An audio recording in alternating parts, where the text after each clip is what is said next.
नमस्कार। मैं अनिल कुमार। बहुत बहुत धन्यवाद आप सभी का। विषय है फिलहाल सिंगटाली पुल का। मैं सिंगटाली पुल का जिक्र इसलिए कर रहा हूं क्योंकि अभी मैंने अपनी डायरी में वो डिटेल लगाई थी। 2006 से चलता हुआ पुल 2025 तक कैसे करके आया और किस किस व्यक्ति के और किन लोगों की वजह से ये पुल यहाँ तक पहुँचा और यहाँ इसकी डीपीआर बनकर फाइनल हुई।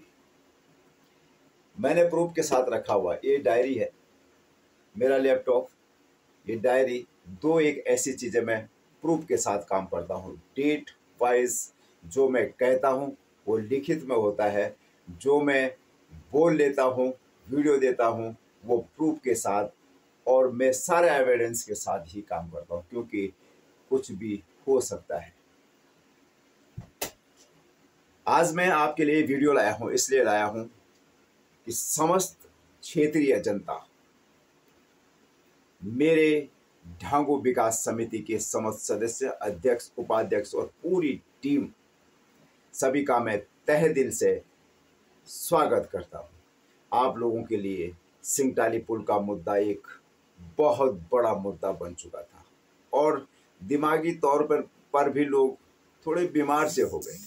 मैं इसलिए कह रहा हूँ ये बात क्योंकि जनता ने बड़ा संघर्ष किया और जिस कंडीशन में जनता ने, समस्त क्षेत्रवासियों ने संघर्ष किया, उसके हिसाब से मुझे ये लगता है कि जीत, अगर वाकई में सिंगटाली पुल का मुद्दा फाइनल हुआ है और ये डीपीआर बनकर तैयार होकर बजट इसका पूरा कंप्लीट हो चुका है और सिंगटाली पुल पास हो चुका है, यानी उसका बजट आ चुका है, तो जनता की वजह से आया है, न कि किसी नेता, किसी प्रतिपक्ष, विपक्ष, किसी विधायक, किसी सांसद, किसी के जरिए ये मैं उनको श्रेय नहीं दे सकता क्योंकि 2006 से लगातार लड़ रहा ये ढांगू विकास समिति का पूरा क्षेत्र, हमारा ये पूरा क्षेत्र लड़ रहा है, जूझ रहा है।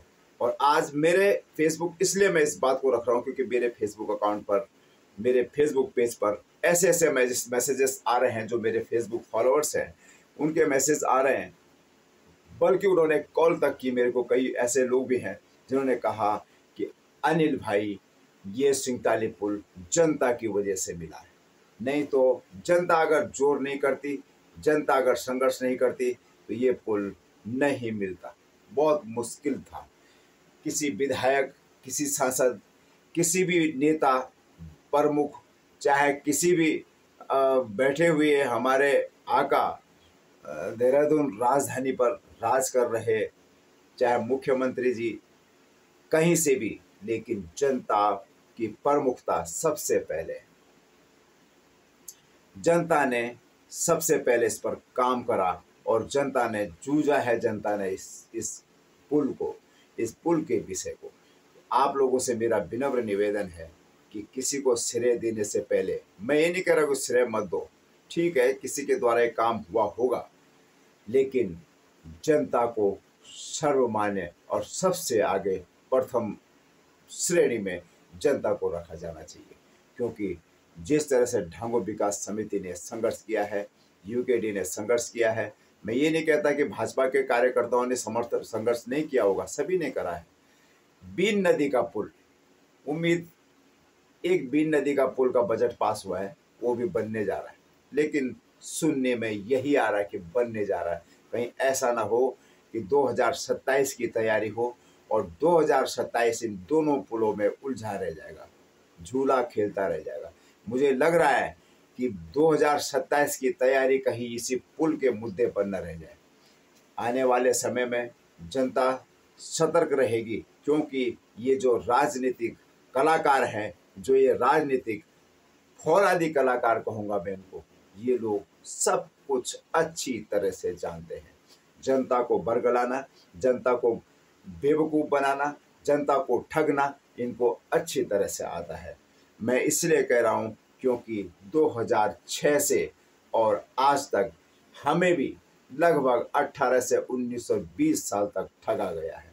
इसलिए इस सिंगटाली पुल और बीन नदी का पुल जहां जनता तरस रही है, मैं बीन नदी की बात कर रहा हूं, जहां पर यमकेश्वर में, जहां पर लोगों ने राशन 3-3 महीने के लिए पहले ही एडवांस रख दिए, और वो लोग आज से नहीं कई वर्षों से इस चीज को जूझ रहे हैं। बल्कि सिंगटाली पुल का मुद्दा, इससे भी बड़ा मुद्दा वो बीन नदी का पुल है। मैं उस बीन नदी विंध्यवासिनी में गया, मैं उस क्षेत्र में गया, मैं लोगों से मिला, मैंने लोगों से घर पे जाकर लोगों की पीड़ा पूछी, तो लोगों ने इस विषय को जरूर रखा है कि हम तो कई वर्षों से इसी तरह जूझ रहे हैं। वहाँ बहुत ज़्यादा नज़दीक है वो ऋषिकेश से, लेकिन फिर भी लोगों ने, जो बड़े बड़े आका हैं, नेता, उस मुद्दे को लेकर यमकेश्वर विधानसभा में कई भाजपा के विधायक गए, लेकिन बीन नदी का पुल अभी भी अपने जमीनी स्तर पर मुहर नहीं पा पाई। लेकिन जो ये सिंगटाली पुल का मुद्दा है, फिलहाल बीन नदी पर भी भारी पड़ रहा है। हो सकता है कि हमारे मुख्यमंत्री जी, हमारे बड़े नेता इस नदी का कुछ उद्धार कर दें, इस पुल का कुछ उद्धार कर दें। मुझे यकीन नहीं हो रहा है, क्योंकि मैं दर्द भरी आवाज़ में इसलिए कह रहा हूँ कि एक मैसेज, मेरे फेसबुक पेज पर एक मैसेज था कि जाट का मरा हुआ तभी पता चलता जब 13वीं हो जाती है। लेकिन मैंने उस मैसेज में भी मैंने बहुत बहुत सलामी भाई आप लोगों के लिए, आप लोग लगातार जुड़े रहते हो और मैसेजेस करते थे। नमस्कार, बहुत बहुत धन्यवाद, गौर करिएगा।